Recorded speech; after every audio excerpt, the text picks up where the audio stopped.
Now, people who think shovels are only made for picking stuff up and hauling it away obviously haven't seen shovel racing.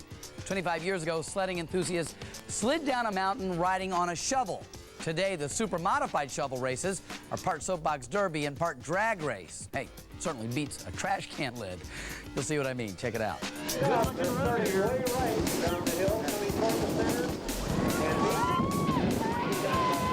When it comes to wintertime slope sliding, we've got the inside scoop.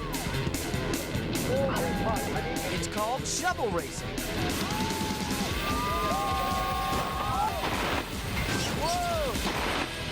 Oh my Lord!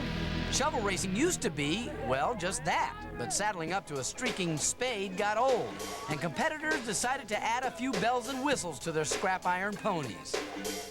To do that means slapping on a few skis, borrowing the odd aircraft part or two, soldering on a roll bar, and voila! A greased aluminum platter is turned into a mountainside missile. It's unique, it's different.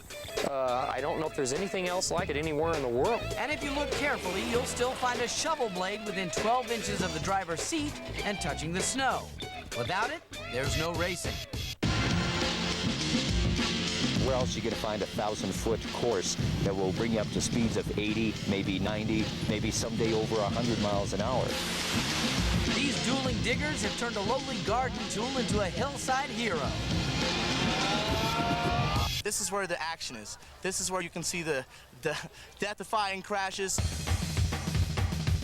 the amazing finishes. I mean, you wouldn't believe they're pushing 80, 85 miles an hour. Flying down the hill, just hoping that they don't get sideways. That's the end. It's extreme. What these shovel demons need is speed. The main goal at this point from now on is we want to go faster, faster, faster. Ouch!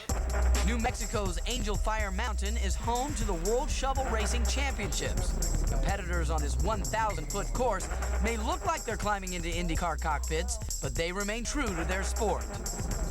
Just like the original spade sleds, these 500-pound modified shovels are fueled by a mix of gravity and high-octane lunacy. Yeah. Ready? All right. Okay, clear. Designing sleds that torpedo down the course has proved to be the easy part. Unfortunately, stopping is the hard part. It hasn't been quite as simple to improve on steering and braking. So for those who find themselves in an unstoppable situation, the net is the end of the line. Down at the bottom.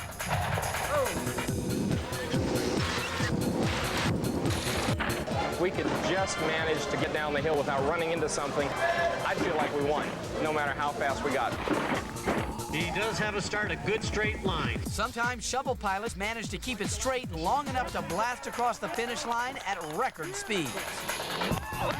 But just as often, they find themselves hurtling through the air in an out-of-control crack-up. It happened all so fast that all I did was try to hang on and not let any parts of my body hang out. Injuries aside, shovel racers keep coming back for more. They really dig the ride. Kyle has always had problems stopping. 6 years ago, I ended up in the hospital with a punctured lung, and I crushed my rib cage over here. But I got third place. Our philosophy of life is that we're not spectators, that the only way that you can really experience life to the max is to experience the thrill of coming as close to the edge as you can without falling off. Beautiful. Don't scoff at shovel racing. It's even too extreme for the X Games. Organizers say it's just too dangerous.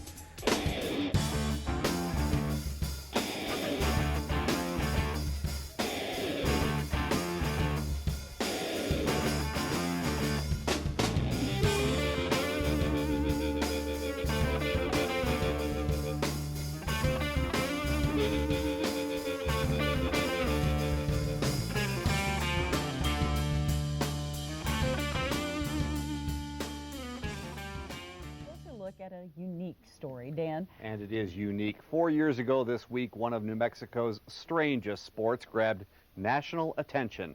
And in the process, the sport's most vocal supporter snapped his spine. Now the wounds are healed, and the shovel racer is back. The Viper! He had a sleek new sled named Viper and the shovel racing Spirit. Well, it does take a special breed of psycho to do this sport. In January of 1997, John Strader and Viper wrecked on their initial test run. It was a sign of things to come. 2 weeks later, ESPN kicked off its Winter Extreme Games, and shovel racing with Strader and company earned a slot on the premiere. Teammate Gail Bowles wiped out spectacularly, but walked away. John Strader wasn't so fortunate. I'm just lucky that I didn't get hurt worse, and I'm happy. He damaged 3 vertebrae. That hardly seems lucky unless you see the wreck in slow motion and see his leg flopping helplessly outside the crashing sled. 4 years later, Strader's sled racing pals still remember the crash. It was pretty harsh, let's put it that way. Those shovel racers gathered this week at Sandia for the A&E Network, which is putting together a shovel racing show. And John Strader, with his new sled, showed up to return to the sport. You know, I don't think I'm crazy. He admits his back is still stiff, but snow and speed are a powerful drug.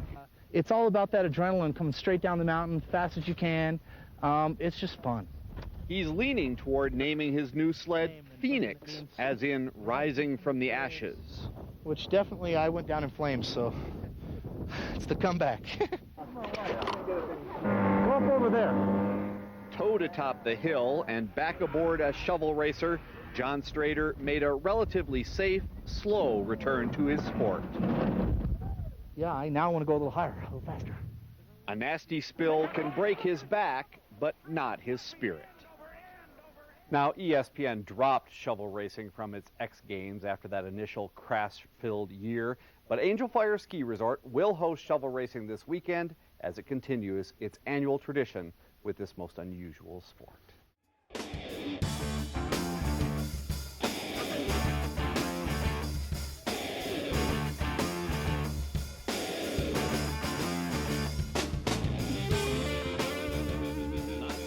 More Olympic coverage, we come along and find yet one more winter sport that you didn't know about. Yes, fans, right here in America, there is world-class competition at Angel Fire, New Mexico, at the 10th annual Bob Harney Memorial Snow Shovel Races. The rules are complicated. You have to use a number 12 grain scoop and no padding or anything. So keep most of your weight the back part of the shovel, and you're right in here. That's all it takes. You just kind of hope the contour of the hill that guides you where you want to go. They go about 60. Just hang on and pray.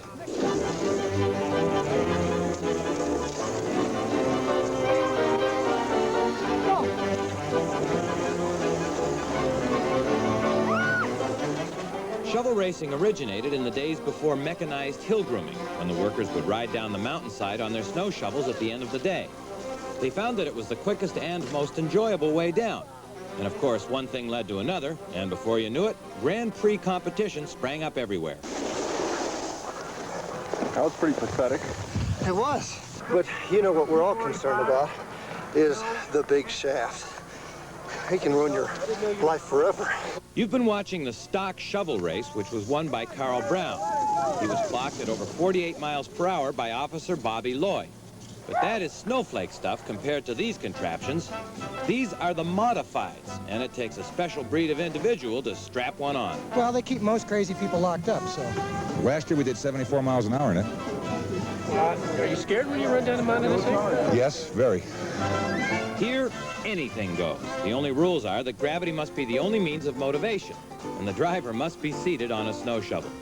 It's a welded steel frame that, if it doesn't work this year, I think it's going to become a trailer. It's the Laguna Vista bed. Some people call it the death bed. I don't like that name, though. It steers quite well, as a matter of fact, when it doesn't break. It's got dead man brakes with garage doors for springs. And the rules say it has to be on the snow, so when my body weight's in here, it does touch the snow. Rock Lola on the front for a little streamlining. And when the adrenaline courses through your veins like a gallon of water down your throat, it's worth it. It's fun. We're going to smoke this mountain this afternoon.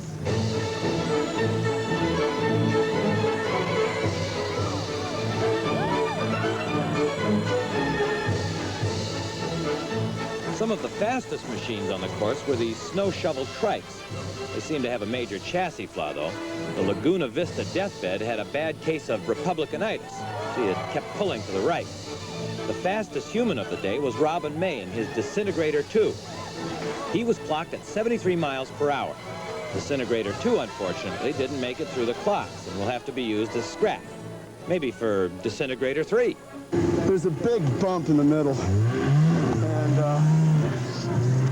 got catching too much air, got sideways, and my outrigger got caught, and just as soon as that broke off, it was all over. Think you're gonna live through it? I'm a little dingy right now. This modified played slalom with the chairlift poles and then tried to take a bite out of a snowmobile. Still came in second, though. The winner was this all-out performance by Pat Burgess in his green chili machine.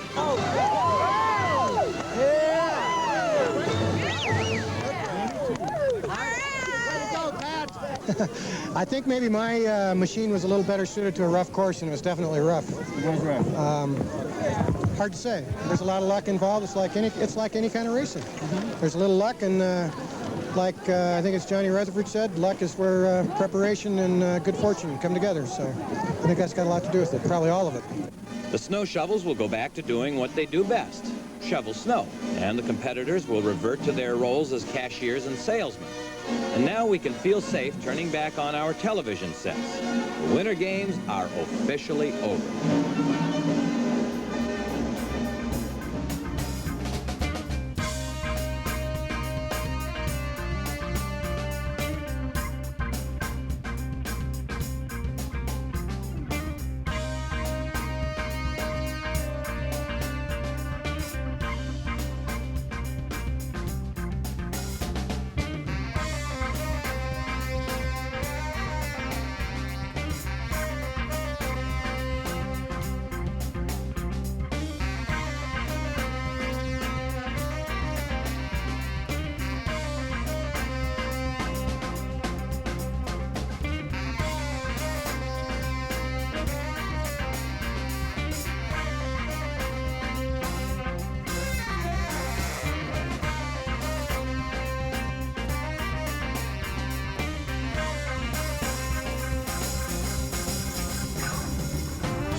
History about how this all got started. Bill?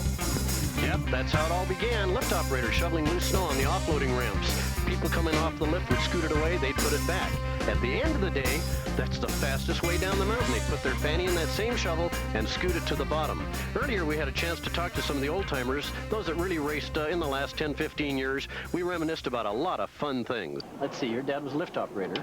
He was a lift operator. And Mike Miller was the only shovel racer of note, but he was production, so your dad made the modified. It all started with Dad not wanting to ride down the chairlift because it was too cold. Yeah. So he would take his shovel, sit on it, and ride down to the bottom to catch the bus coming back around. And the younger guys on the mountain, the maintenance people, mountain maintenance people, and some of the patrol, started coming down with him, and they started making a little competition here. Yeah, I'll tell you, we've got to dig up from the archives. We've got to dig up that footage, though, because that is, I think the T-bag 2 years ago, leaping over the top of that PV speaker, which is what, 5 feet high? Oh yeah.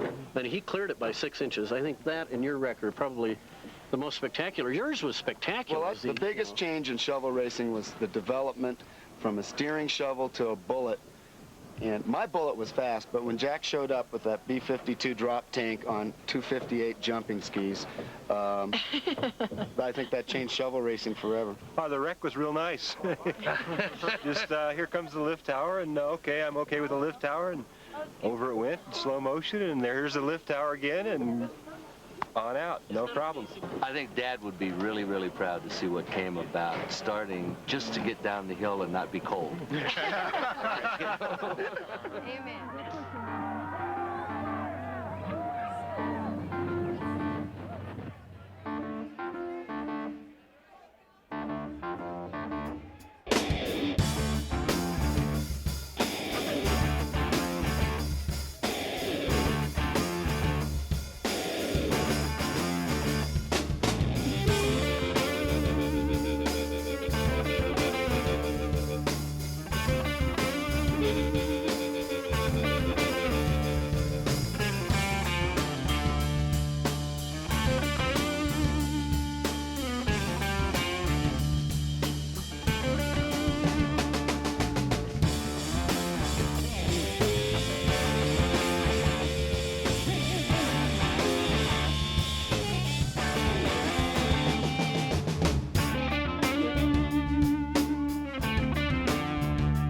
champion Corey Humphrey shows us how. Well, first of all, get on it with your butt back as far back as possible without dragging it. Keep your feet up, and try and keep your hands in as much as possible, and go down the hill and go as fast as you can. Five-time champion Sam Wilson shared with us the proper strategy for the end of a 60-mile-per-hour run.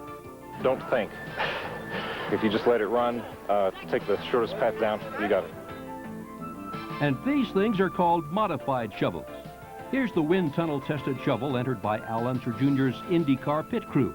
The Gallus Craco shovel and other modifieds reach speeds up to 75 miles per hour. And they crash better, too. Hi, I'm Kurt Hanlon. Welcome to the 17th Annual World Shovel Race Championships here in beautiful Angel Fire, New Mexico.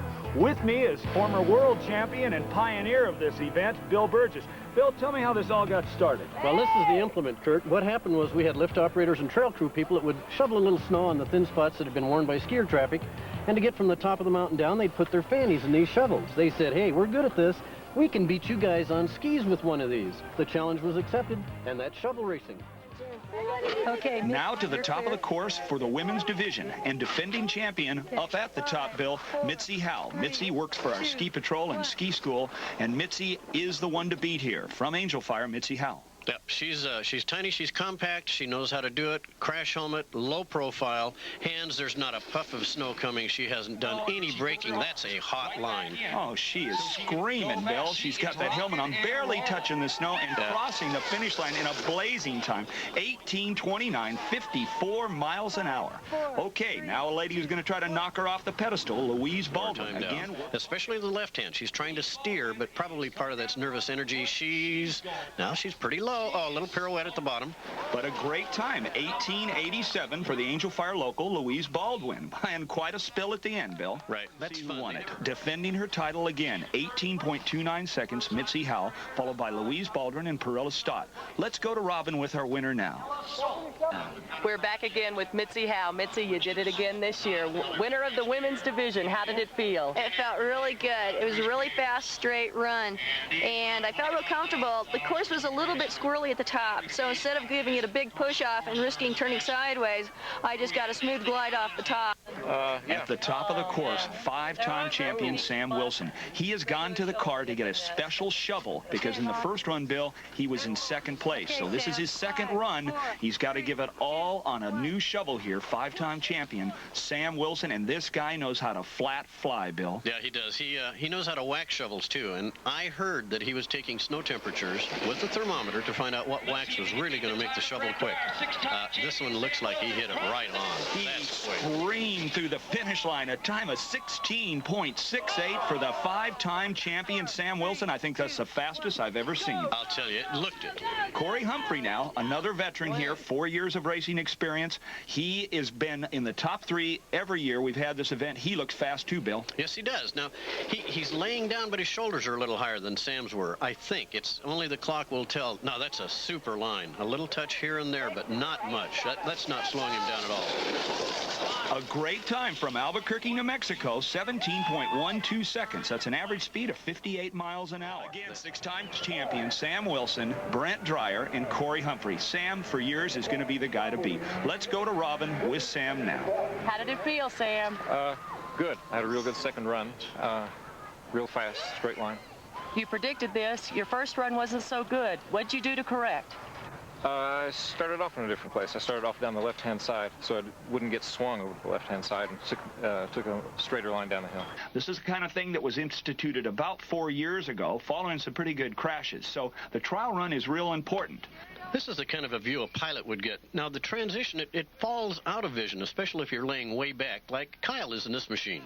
He's racing the 1989 championship machine, the Budweiser Bomber. This machine has always steered well and stops great, Bill. Yeah, that's a super stop. He was testing his steering just prior to that, a little bit with the steering brakes. There he goes again. Good, clean line. That's a safe machine. He'll be at the finals. Here's a guy that's been to the finals, Rod Hunt, the 1989 winner. He has a brand new machine. This is called the Budweiser Patriot Missile, and this thing looks fast, Bill. Yeah, it looks like a stealth fighter, and it really is a totally new design. Very clean, 2 skis up front for steering, 2 on the outside to carry most of the weight, and great brakes. Looking good. Well, tremendous brakes, and it looked pretty fast. I think he'll be in good shape running this instead of the Budweiser Bomber. He's going to touch the net, it looks like. Yeah, he did. Like he had a good run. Now up at the top, Rob Essery racing the Budweiser Premier machine. Another new machine. Boy, a beautiful paint job, nicely detailed, long 245-centimeter speed skis on this machine, Bill. Yeah, he's not going perfectly straight either. However, here again, it's a test, and his brakes work real well. A great, huge rooster tail. He's always made machines with good brakes. Now we're going with Mike Desmura and the MLD production machine.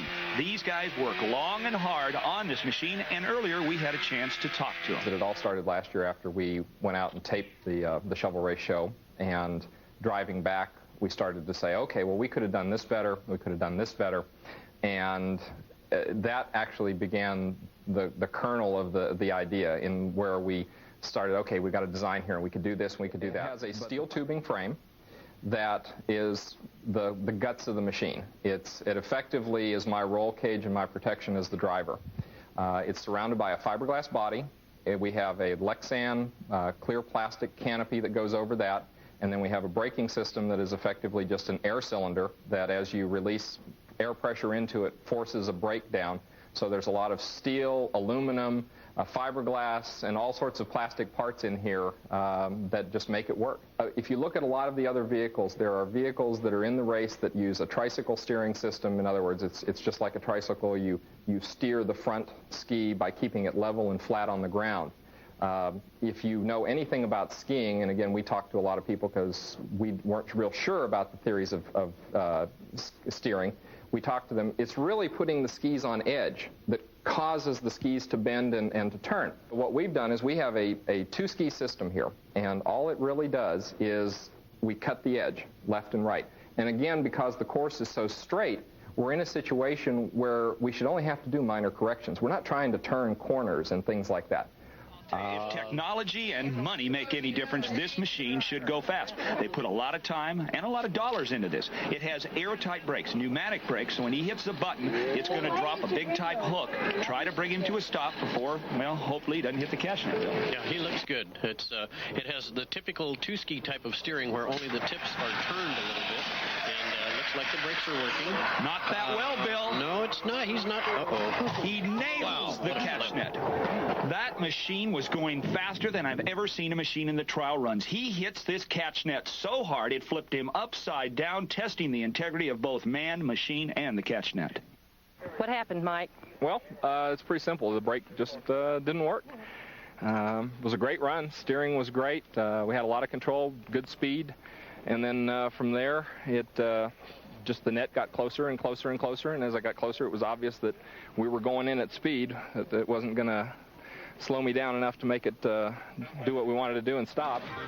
We are anxiously awaiting the trial run at Kyle Moyer. This guy has given us some great thrills and spills. We had a chance to sit and talk with Kyle a little earlier and hear what he had to say. Looks good from here. I've seen ones this year that look like mine last year. I've seen people talk about mine from last year, even when they were talking about the one they made this year. Well, I did this because I saw it on yours. This one I've been working on for about the last 5 months. From last year. After work, you can't come back with the same piece that you had the year before and expect it to win or even finish in the top 5, because everybody's going to improve. If you don't concentrate on what you're doing and you go out there and you just decide, well, I just want to go down the hill fast, that's not going to work at all. You got to concentrate on how to go down the hill safe and fast. Every mechanic wants to be a driver. Let's hear it for the mechanics. The mechanic, the 1990 winner, we'll see if he can repeat in 1991. Now, again, the trial runs are wild. As we saw in the interview, Bill, he's had some trouble before. Yeah, well, he's had a whole year to work on his problems from last year, too. It's a sleek-looking machine. It runs just as straight as it can be. For practice runs, good brakes. Oh, wow. Unbelievable. He went up and over about a 4-point twisting crash. We'll see here on the shovel cam. Look at this, Bill. That machine is rolling 3, 4, 5 times. Kurt, the inside of his cabin, when he first touched the brakes, was immediately just jammed full of snow. Well, I'll tell you, that was great. He's okay, out of his machine, and I know him. He'll be back in the pits working on his machine, getting it ready for another run. Back to serious racing now. This is it. This is what we've all been waiting for, the run of 1989 champion Rod Hunt in the Budweiser Patriot Missile. Let's see how he does, Bill. He had a fantastic run in the practices. No problems whatsoever. That is just a sleek-looking machine. No puffs of snow. That means he's not dragging anything. Perfect run. Straight as an arrow. A tremendous run. 66.13 miles an hour, but he tips it over. It looks like he broke his ski, Bill. Yeah, he didn't go all the way over. Slow motion will show it that he came real close and then flopped right back. He, of course, came out of it unscathed, but another scary moment. Well, Rod is going to be back next year to do it again. Here's a guy that comes back every year, Darrell Jones from Oklahoma, in a fast machine sponsored by Ski Tech here in Angel Fire, Bill. Yeah, neat colors. These guys do super graphics. They're really spiffy-looking machines. They're always in the top 5 or 6. A little squirrely, but good braking, good stop. Wrong again, Bill. He's going to nail the catch net coming right at us. Unbelievable. Up at the top of the course now. This is the 1990 champion trying to repeat. Kyle Moyer in the Molson Toshiba machine. He's off a little to the left of the course. If he can straighten it out, let's see what he can do, Bill. It looks perfect. Other than, you know, he might have made that little turn at the top because he thought maybe it was a quicker line, but now he's straightened out. That's beautiful. What a machine. I don't know about the machine. The steering is bad. He hits the wall hard. I hope he's all right. Look at this. His brake set, then his steering went, and he nails that snow wall. I'll tell you, his right ski broke, and you're right. It forced him right into that snow wall. Tell me, Kyle, what happened at the top? Well, when I came off the start, it seemed like I got a push in the back that made me go straight to the left. So right off the bat, I was going to the left, and I was steering really hard, and it kept on coming faster and faster. And all of a sudden, it caught an edge, and then I just got too quick to the right, and I never could get it back on these skis. Now your brother, Bill, Pat Burgess. The reason we have crash helmets and harnesses, he scares me every year. He's always in the top 3. He does something weird. Do you want to turn away? You want to watch this, I'm Bill? not watching. You do. Okay, I'll pick this up. This is Pat Burgess. He's given us some of the most spectacular crashes in shovel race history. Let's see what he can do. 66 miles an hour. He brings it to a stop, but no. Now he did it again. He is up and over a tremendous crash in slow-mo. When he sets his brakes, he starts going a little sideways, and that's all it took to put that machine over end. And look, there's a perfect example of why they have roll bars on those things. From the top, how did it feel? It looked like you were going straight down the course. Well, it felt great, and everybody's been having trouble with the course tracking them to the left, and I got a nice straight start. It tracked great. The steering worked fine. Course is a little rough, and I thought I had a great run. And I have. And as it showed in the historical segment, this machine has given us some wild crashes from Angel Fire. Greg Lisk in the teabag, Bill. Yep, it's about like my little brother's. It always does weird things. Nobody's ever been hurt in it. Actually, it's got a great line. He's looking pretty smooth. A tremendous time, 65.02, but his brakes aren't working. He's going to nail the catch net. Yep, there we go again. Now he's going to be penalized. 25/100s. And of course, the catch net got penalized here too. Again, that catch net is working. Yep. I hope he's okay. Nobody hurt. We see his hand. Yeah, he's okay. Okay, up at the top of the mountain, this is another guy that catch nets were built for. Tim Hunt nailed the timing system last year. He has given us some spectacular crashes as well. Now, this is a totally different machine. In his practice run, it looked fairly good. He looks fast. That is real fast. Ooh, he is blazing, crossing the finish line, 65 miles an hour, but there he goes. Right, yep, the top fell off. He was pulling on both brakes. It looked like his right brake. Now, watch. Yeah, he brake steered it into the fence, and man, that looks like that could have hurt, but it didn't. Hello, hot tub. I guess. Yeah, a little.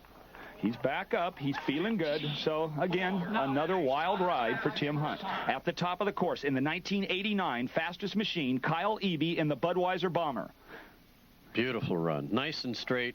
Whoa, as soon as I said that, he got a little squirrely. That's going to cost him some time, Kurt. You know, when we're talking in the the accumulated time here, it doesn't give you the same feeling. We're talking 75+ miles an hour. Good stop. Good brakes. Tremendous time, 66.93. I think he's going to be in second place with that run, Bill. And again, that is average speed. So when they're crossing the finish line, they're going 80 miles an hour. You bet. Now here's a brand new entry. This is a beautiful machine, untested until this year, designing that went all through the summer. They finally put it together. It looks hot. The gas attack, Alex Cordova. This guy weighs 275 pounds, so he's got some gravity working for him. And this machine is going real fast. Let's see what kind of a time he's going to have.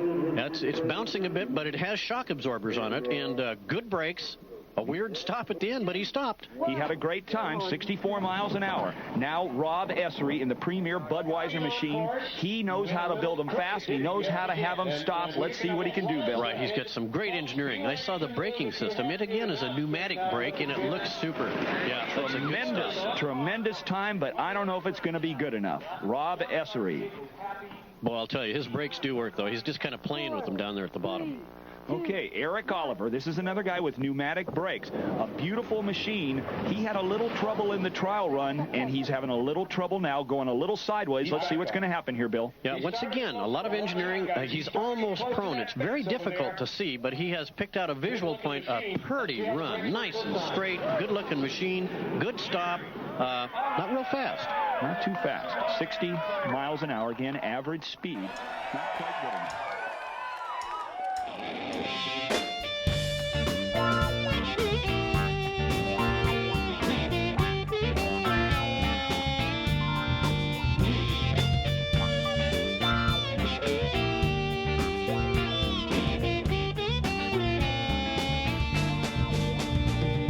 See me in confusion, wonder why, 'cause you've outdone yourself this time.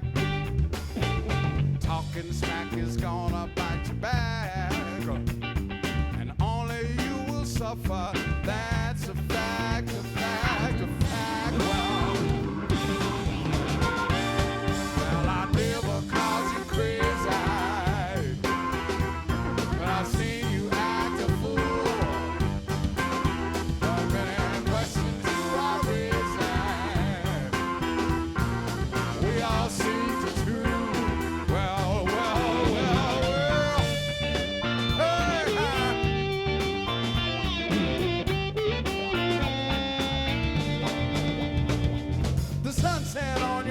Is fading down. You'll find yourself in exile now. Splitting all the hairs will get you nowhere. You'll be lucky just to keep your chair. Take care, take care, take care. Wow, wow. Said I never called you crazy, but I've seen you act a fool. Questions you are raising, we all seek the truth. Well,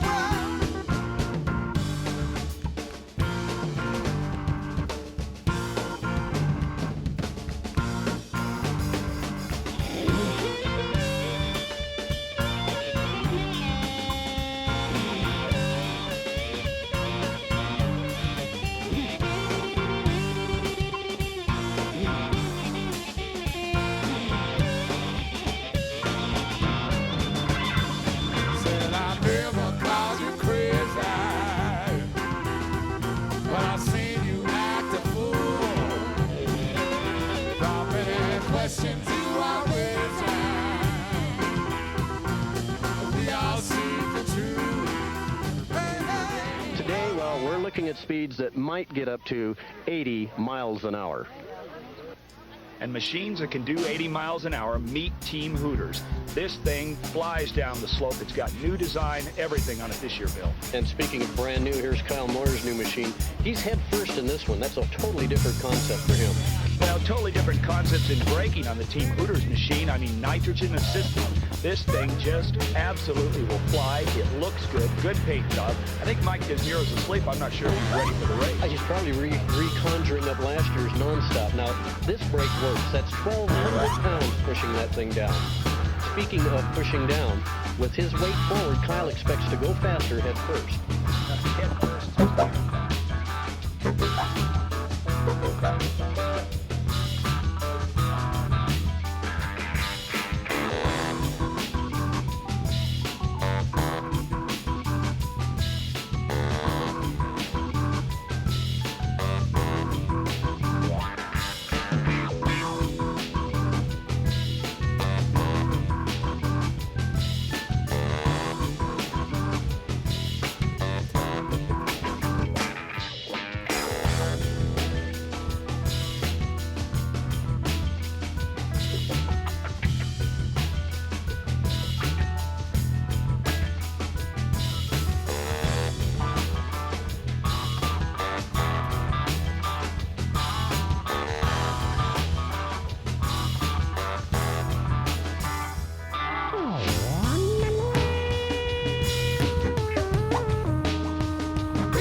mile.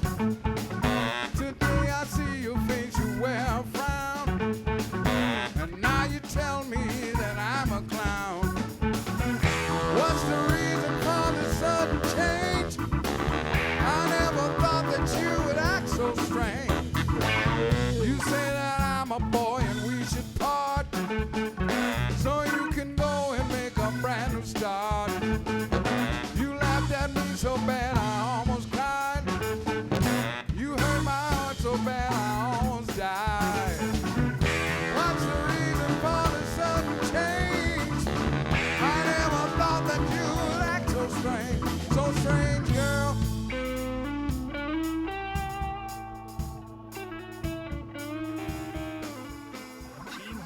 Tim Hunt, he's going to have to post a good time and hopefully a safe run. Yeah, well, it'll be a new, if it's a safe one for him, but it does look straight. You know, he's got fresh orange paint on it. That's a very smooth run. Now, if he can pull off a stop, it'll be a new one, and he looks good. No, Curdy disappeared. He's in a cloud of snow. He rolled it again. I can't believe it. Look at the same thing. He hit the same bank. I'll bet if you took... Well, if we superimpose this one onto here, I'll bet the first run and this are almost identical. There it goes, onto the roll cage, bam, slams into the bank, rolls over one more time, and spins around. There's his crash helmet and, of course, the roll bar right on top. Well, I hope he's okay, and I guess he is. He's with Robin now. Tim, the crash animal, my gosh. You had a wonderful run and then really lost it after the finish line. What happened? Yeah, I don't know what it is with the brakes. I'm having quite a bit of trouble getting them adjusted to where they don't stop too much, and they just threw it in the air. Back to the drawing board, I guess. The new machine for two-time champion Kyle Moyer. Earlier, Robin had a chance to chat with him. Kyle Moyer coming up. Kyle, you're a two-time winner of this event. What's the pressure like this year? Pressure's mainly put on, I think, by myself more than anybody else. I worry more because I don't want to embarrass myself. I don't want to embarrass Gallus Craco Racing. It's sort of like riding a motorcycle, and that's how I got it. The big problem was figuring how to get down the hill to steer this thing laying on your belly. And one day I was on my motorcycle, and I said, well, why can't I put a motorcycle handle on it, put the brakes on just like a motorcycle has it? And that's where we came up with it. There it is, a belly loader, head first, two-time champion Kyle Moyers. He is in a machine that's actually got me pretty nervous here, Bill. I've been a little shaky before, but this is a fast machine, and he could just go ahead and blow everybody off this race course today. And, of course, he wants to win. This will be 3 in a row, and it does look fast. Now, he hasn't tested it really for speed. Of course, he tested his brakes, and there's, well, speaking of brakes, he just popped him right. He better hit him again. Kurt, he's in trouble. Bill, he nailed the catch net, and what I saw from this vantage point, when he dropped his brake, it didn't slow him down. It looked like his brake fell right off. He didn't slow down at all. Matter of fact, he actually accelerated into the net, Bill. I think you're right. It looked, I mean, there was a pop of smoke and snow in this case, obviously. It looks like smoke when he hit it, and then it released again. So, and I can't see, there's no brake sticking down. Who knows? Well, I'll tell you, that was an incredible crash, and I hope everything's okay. Our EMTs, safety people are out there, and now they're sawing him out of there, Bill. There's obviously some problem inside there. Ski Patrol, EMTs, fire, everybody's there making sure Kyle will get out all right. He's kind of face down here, and it looks a little scary, Bill. Yeah, well, I mean, I can't tell if he's out or not. Here it is again. He hits the net you're right, he accelerated. It looked like the brakes went in, and then they released for some reason. They either broke off or they came off. Now he's on the backboard. He's moving around. That's a good sign. There's his wife there, taking the helmet off, and hopefully he'll be back to race another day. He's shaken up, but he is moving around, and, well, that's a good sign. His machine has been absolutely destroyed by impact to the catch net, and we can only hope everything's okay.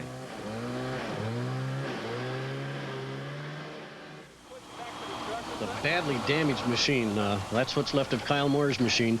Apparently he's all right. We're not positive. We hear that from one of his teammates. He is, in fact, en route to the hospital.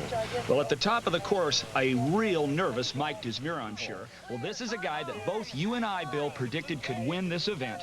from Dallas, Texas. At the top of the course, Mike Dismuro racing for Team Hooters, an absolutely fantastic-looking machine. It's fast, it's sleek, it's painted good, it's got good brakes. Let's see if he can do it, Bill. Well, you know, you just hit the key word, brakes. He knows he has good brakes. He knew last year that that machine would fly. He obviously didn't stop. Now he feels good about the stopping. He's practiced a bunch. Kurt, that is an absolutely perfect run. Perfect run. It is 79.38. Almost cracked the 80-mile-an-hour barrier. I can't believe that. It stopped. The crowd loves it. Perfect. Here's the same machine on a rerun, and you hit it. The brakes are perfect. He was nervous, I'm sure, but I mean, the adrenaline's got to be, what a rush. Absolutely straight as an arrow. Watch when he pops the brakes. Man, 1,200 pounds into the snow. And look at him celebrate. I'll tell you, he's going to go back to Dallas happy. Now, I'll bet you a nervous Tony Cotman got back into the Molson machine. This is the machine that has gone twice down the hill, won the world championship, but crashed both times. His teammate has had a little trouble already. What's he going to do, Bill? I don't know. Did you notice that the plexi... Well, he's popped these brakes already. Yeah, you're right. He is nervous, and I would be, too. He doesn't really know how Kyle's doing for sure. That made him nervous. He popped the brakes. I'm sure that's put him way out of contention. Well, 65.22. It's way out of contention, but, you know, it was safe, and it stopped. It stopped real good, as a matter of fact.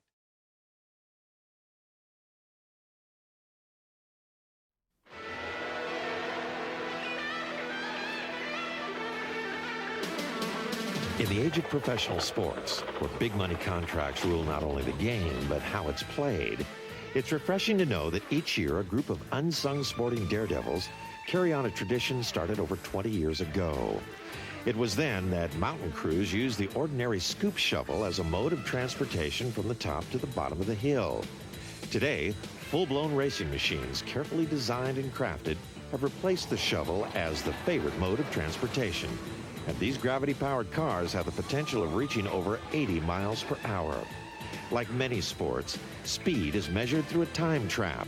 But unlike most sports, racers are allowed only one practice run prior to the actual contest. It is here that they check brakes and steering before making a two-run assault down a quarter-mile track for speed. And this makes shovel racing one of the wildest sports on the planet. Modified shovel racing is the most extreme. I mean, it's anything you can build. You get these most amazing things on the skis. They look like little bullets and the most aerodynamic things. You've got hydraulic brakes, steering devices, the craziest things. I mean, you know, this is where the action is. First stop, I stopped fine, so I assumed the brakes were going to be working fine. As I entered the finish line, I popped the brakes dropped, I felt it slowing down, then it must have not released fully, and it just kept on going. I tried manually stopping it, and it just wouldn't stop. After I knew I was going to be able to stop, I just concentrated on holding on and not letting any parts of my body hang out, and just trying to roll over if I had to. Shovel racers share one common bond, the adrenaline release associated with thrilling for speed. And that's what keeps them coming back for more.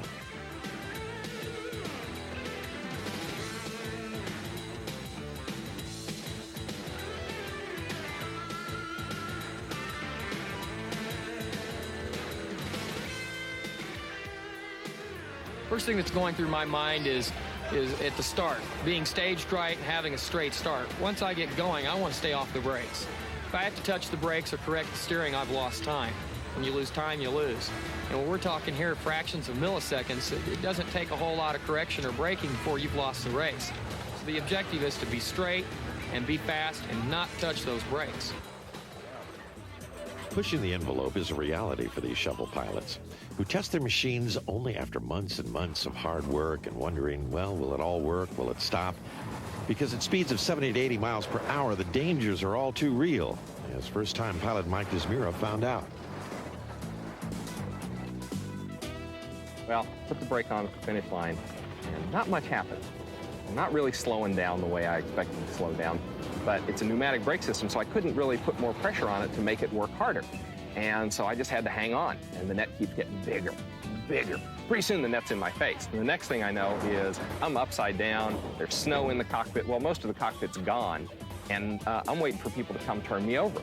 We were a rocket. We wanted to be a rocket, and that's what we ended up being. We just rocked without brakes.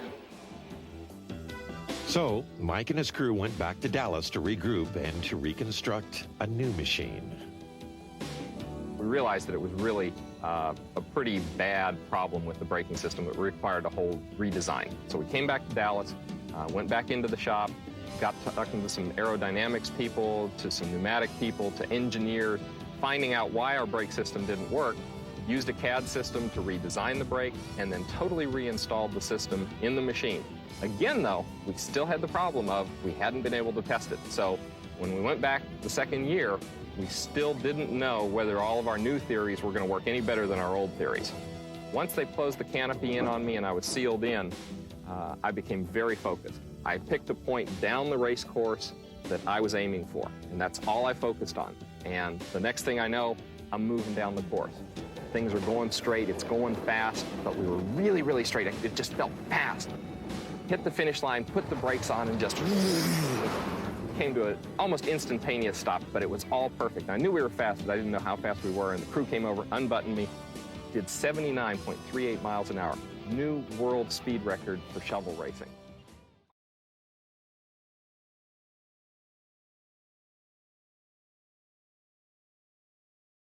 What you're going to see tonight.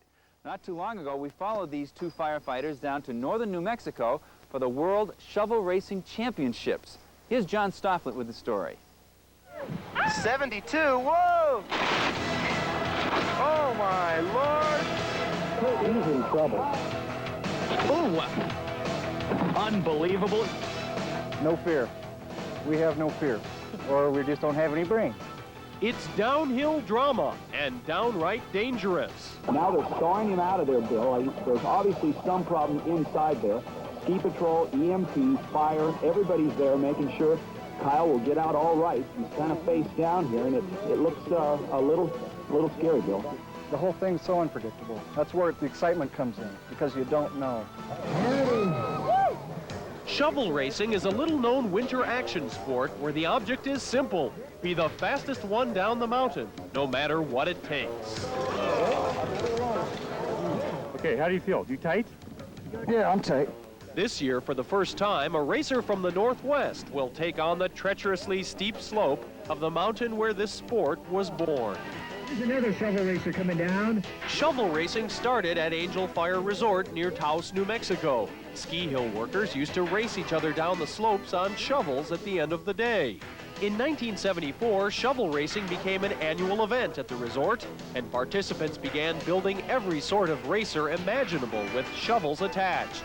Now these modified shovels can scream down the slopes at 70 miles an hour. Fast. Very, very fast. This year, Mercer Island firefighter Rob Villalobos decided to take on the challenge of this potentially dangerous sport. Something I've seen on video, I thought, you know, I can do that. I'd like to try that. So Rob asked fellow firefighter Daryl Gordon to help him build the racer for the New Mexico competition. I'm very confident in the sled right now.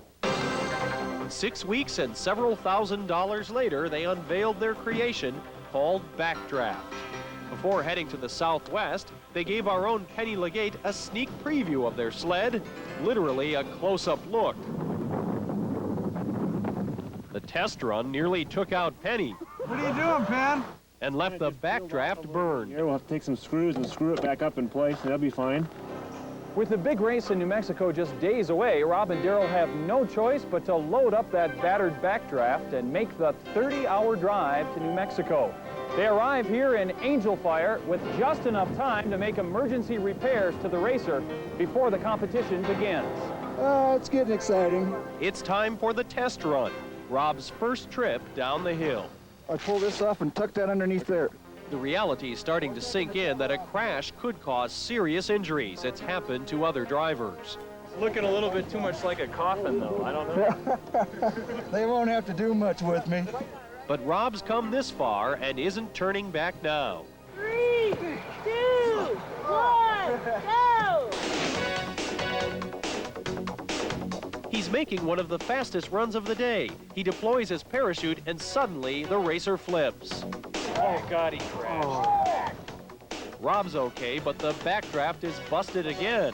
But he's determined to be ready to race in the finals tomorrow. You are not a quitter, are you? No way. I came here to win this thing. I'm going to go home a winner, or I'm going to go home with a bent body and a broken sled. You know, that little bit of 100-mile-an-hour tape will take care of that. After a late-night repair job, the backdraft's back in time for the finals. They will be surprised, and I think a few of them will be scared. This is the 21st running of the World Shovel Race Championships here at Angel Fire, New Mexico. These guys are all psyched and hyped. I got the butterflies. Got a lot of adrenaline going, wondering what I'm doing here. But 15 seconds after they let go of that thing at the top, I'll know why I was here, and that was to win. 10-4, course is clear. Emergency personnel stand by as the competition begins. Rob is at the starting gate. Racer ready? Racer's ready. Go! He quickly begins gaining speed and appears headed for a good run when disaster strikes.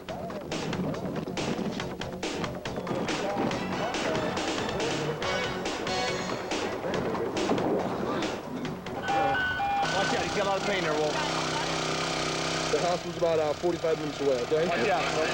Got a hacksaw down there at the shop. Rob is trapped inside of the backdraft. The violent crash has crushed the frame of the racer. Yeah, I'm a little sore. Okay, I'm a lot sore. Fortunately, he appears to be okay. Well, Dale, I tried. I gave it my best. Okay, is everybody ready? Ready. Okay. One, two, three. He's rushed to an area hospital where doctors find nothing more serious than bumps and bruises. Amazing when you look at how bad the accident was. I don't want to go through that again. That was an experience that it just seemed like it lasted forever, like it was never going to stop rolling.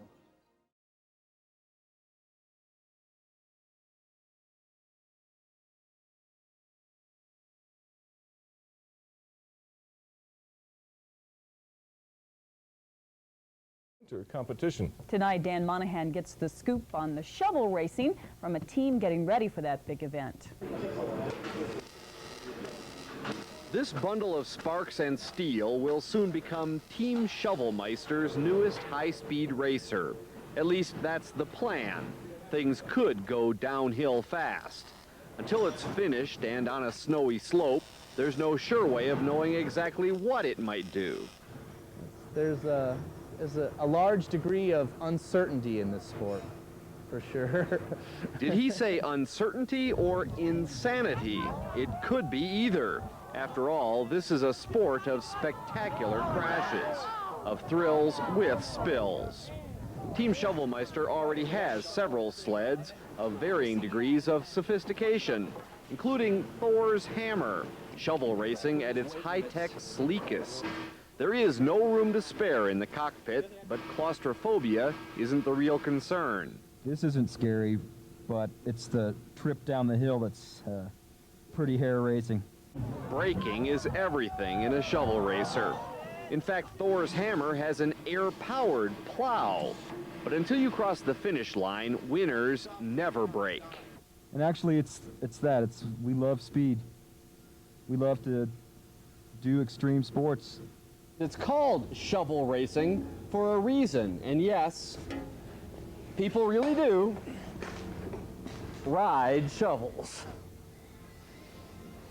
Despite the wild rides and wide smiles, these competitors say they are serious about their sport. While there's no real money in it, pride and bragging rights are at stake. After all, for a year, the winner is the best in the world at something. Dan Monahan, Action 7 News. Well, the uniquely New Mexican shovel racing takes place on the first weekend of February at Angel Fire Ski Resort, and I'd say it's something to see. Better be a stuntman to do that, huh?